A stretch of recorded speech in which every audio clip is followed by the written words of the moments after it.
It had been almost a century from the time a decree was issued by King Cyrus to rebuild the temple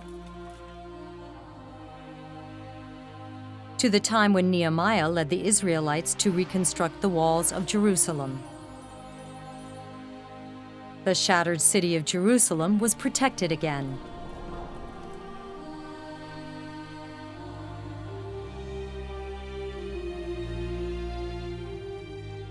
But Nehemiah's work did not stop here. He did two more important things afterwards. First, appoint guards to protect the walls of Jerusalem. Second, count the people who lived in Jerusalem after the return. I gave my brother Hanani charge over Jerusalem, along with Hananiah, the commander of the citadel.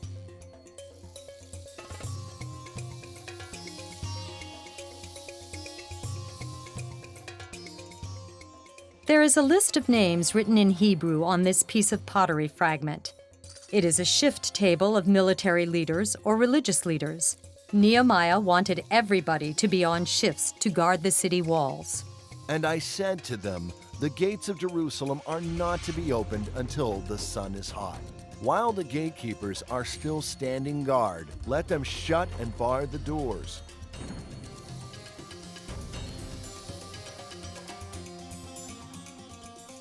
Appoint guards from among the inhabitants of Jerusalem, some at their watchposts and others before their own houses.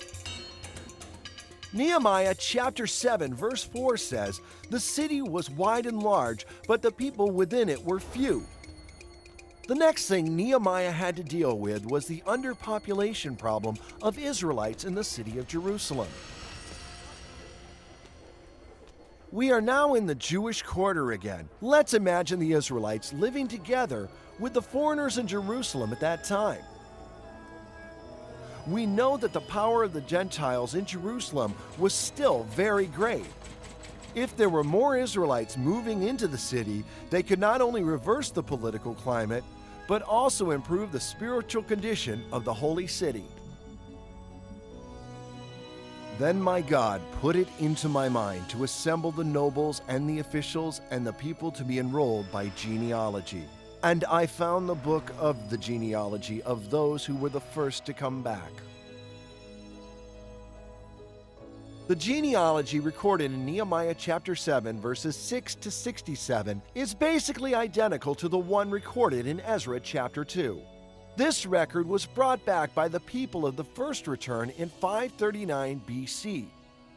Nehemiah used this record to count the people in order to solve the problem of underpopulation.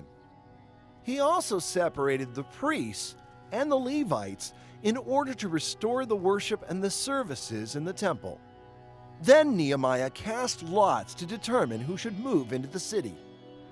Now the leaders of the people lived in Jerusalem, and the rest of the people cast lots to bring 1 out of 10 to live in the holy city Jerusalem, while 9/10 remained in the other towns. Chapter 11, verse 4 to chapter 12, verse 26 tell us that Nehemiah made a list of the people living in Jerusalem according to the genealogy. From this list, we can see that except for the clergymen, nearly all the inhabitants of Jerusalem are from the 2 tribes, Judah and Benjamin. You may say they were chosen by God because their ancestors supported the house of David, stayed in Jerusalem, and formed the kingdom of Judah in the south at the times of the split kingdom. The northern kingdom set up other altars and became a center of idolatry, getting away from God.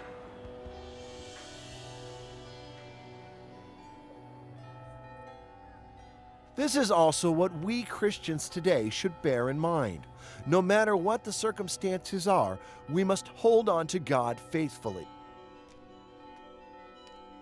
Chapter 11, verse 2 tells us the people blessed all those who willingly offered to live in Jerusalem. After Nehemiah moved 1/10 of the population into the city, the prosperity of Jerusalem was restored gradually as a response to God's calling. The event of moving the Israelites into the holy city reminds us that we should be mindful of the kingdom of God. We shall have the protection and the blessings from God.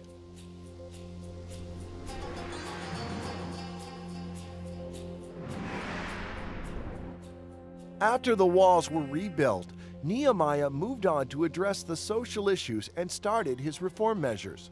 He worked with Ezra to rectify the spiritual problems of the Israelites. Let's see what happened in this period of time.